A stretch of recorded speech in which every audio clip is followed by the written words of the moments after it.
ન્યૂઝમાં આપનું સ્વાગત છે। જૂના તવરા ગામે બીએપીએસ સ્વામિનારાયણ સંસ્થા દ્વારા સભા સત્સંગ કાર્યક્રમ યોજાયો।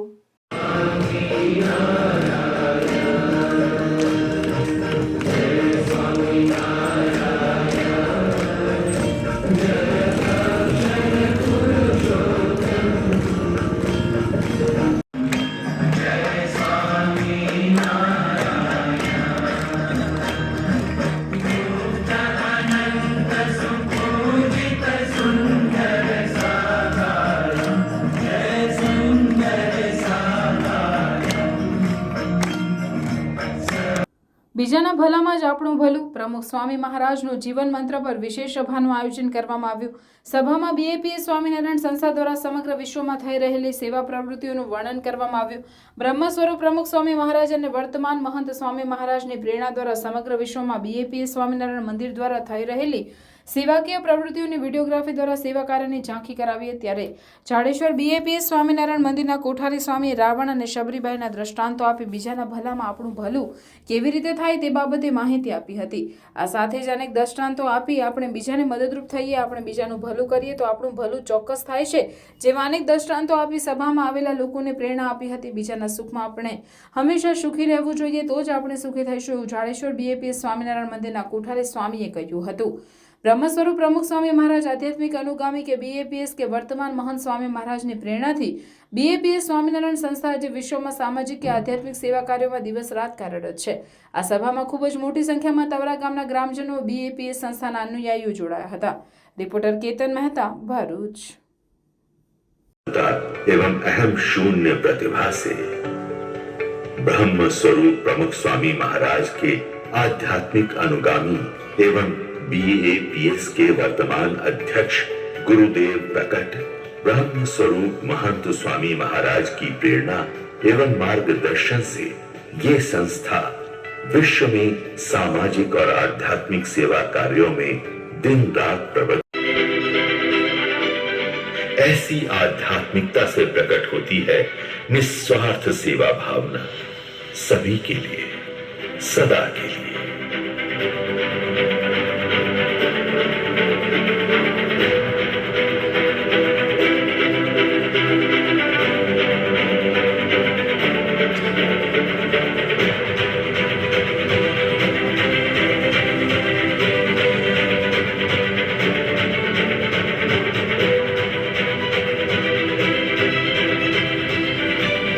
રાવણ પડ્યું સાંભળ્યું તમે કોઈ આમંત્રણ આપવા કે રાવણભાઈ અમારી સભામાં આવજો। તવરાથી જે ભરૂચ રેલવે સ્ટેશન છે ત્યાં મોહમ્મદપુરા સુધી જાઓ ત્યાં રાવણના નામનું બોર્ડ છે, રાવણ શોપિંગ સેન્ટર, આ બધા જાત જાતના એ બિલ્ડિંગો તવરા રોડ ઉપર બને છે ને, 7 એક્ઝેરાન એમ્પાયર ને બધું સરનામ ને જાત જાતની વગેરે રાવણનું નામનું આવે છે ક્યાંય building? Ravan multi story building ક્યાંય આવે છે? રાવણ કરિયાણા સ્ટોર ક્યાંય જોયું? રાવણ મોબાઈલ શોપ તો ઘણી બધી રાવણનું નામ આપવું જોઈએ કે નહીં? દુનિયાના કોઈ પણ દેશના કોઈ પણ શહેરના કોઈ પણ ગલી કે ખૂણામાં જઈ આવે રાવણનું ક્યાંય નામ જોવા નહીં મળે। અને સબરીબાઈ સીધા ભરૂચમાં આમ દાખલ થાવ હાઈવે પરથી પહેલી સ્કૂલ કઈ આવશે?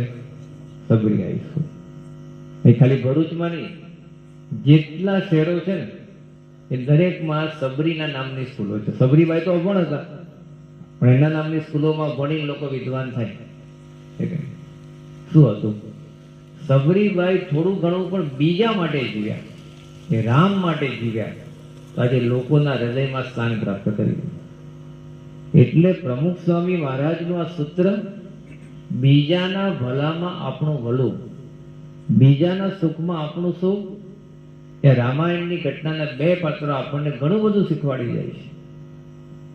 આજે આપણી ભાવના કેવી છે?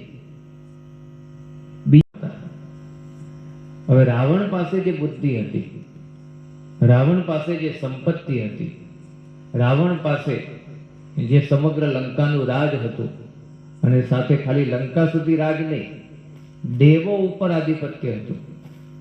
પવન દેવતાઓ, ઇન્દ્ર દેવતા, આ બધા દેવતાઓ રાવણના કંટ્રોલમાં રહેતા। સૂર્ય દેવતા ક્યારેય પણ રાવણના શાસન દરમિયાન સૂર્યએ લંકા ઉપર વધારે ગરમી આપી નથી, કારણ કે રાવણ એટલો બધો ક્રોધિત હતો કે એ આંખો બોળી કરે ને સૂર્યને વાળી નાખે. સૂર્ય આખી દુનિયાને વાળે છે જ નહીં, પણ રાવણ પાસે એનું ચાલે નહીં. આવું રામાયણની અંદર રાવણ માટે લખાયું છે. તો રાવણની આવી સત્તા, એનું આવું સામર્થ્ય, એની આવી સંપત્તિ, એની સામે સબરીબાઈ પાસે શું હતું?